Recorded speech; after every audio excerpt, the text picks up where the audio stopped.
blue goblin, specifically, as may be understood from Cabal's mutterings, a Germanic form known as kobold, had acted as a guardian of sorts for an unusual library. Where most libraries are content to sit by or near a road, this one had occupied a pocket existence of its own, slotted neatly between the world of men and the world of the fae.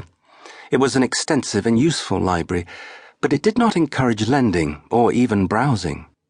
After a few bruising encounters with heavy volumes flung at him from shelf tops, Cabal had discovered the book he sought and made a hasty but victorious retreat.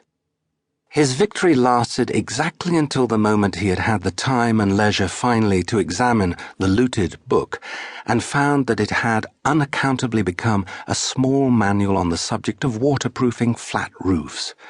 He belatedly thought of the fae's ability to alter appearances, and then he thought of a kobold vivisection, which cheered him up a little. So absorbed in his writing and muttering was he that the pebble that bounced off the window failed to draw his attention. The second, thrown vigorously enough to threaten the glass, succeeded. Cabal sighed, put down his pen, took up his revolver and went to the window. Given that it was pebbles rather than bricks, and given that nobody who lived within 10 miles would be so stupid as to irritate Cabal, who was not only a necromancer but, in the vernacular, an utter bastard, it seemed likely that the thrower was a child on a dare. Cabal intended to shoot to miss, albeit narrowly. He was therefore surprised when he saw 3 soberly dressed men standing on the other side of the garden gate.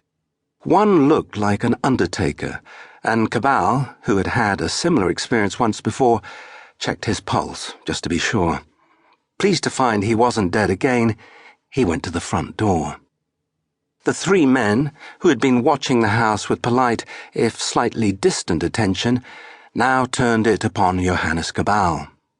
They saw a clean-shaven man with short blonde hair, physically in his late 20s, though he carried an air of cynicism and worldliness that would have seemed premature in a man twice his age.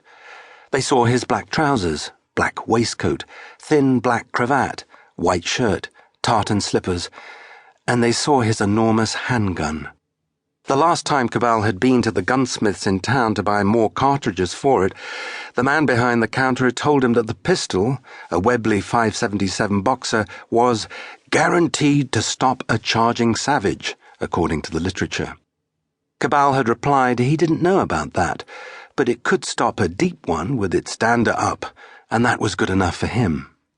The man behind the counter had considered this, and then talked about the weather.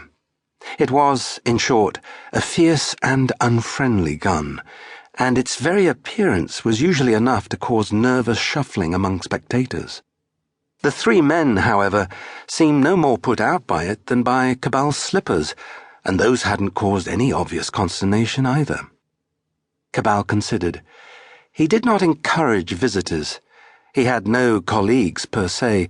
He had no friends, few acquaintances, and his family were all either dead or had disowned him, or were dead and had disowned him.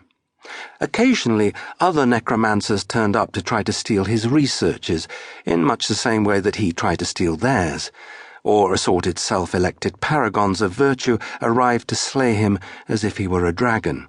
He was not a dragon. He was a much better shot than most dragons, and the paragon's last sight was of the fierce and unfriendly Webley .577 Boxer, and Cabal's irked face sighting over the wide muzzle at them. The 3 men seemed to fit none of the categories. "Who are you?" asked Cabal. "What do you want?" One of the party, a short, middle-aged man with receding hair, snowy mutton chops, and the open, sanguine air of a defrocked priest, spoke up. "We wish to make you a proposal, Herr Cabal." "A proposal?" Cabal pushed his blue glass spectacles back up his nose and regarded the trio suspiciously. "What sort of proposal?" "That," interrupted the tall man in the top hat, who looked like an undertaker, "is better discussed in private." He pursed lips that looked well used to it. "Our immediate concern is to reach your front door." "My front? Oh." Cabal understood and laughed.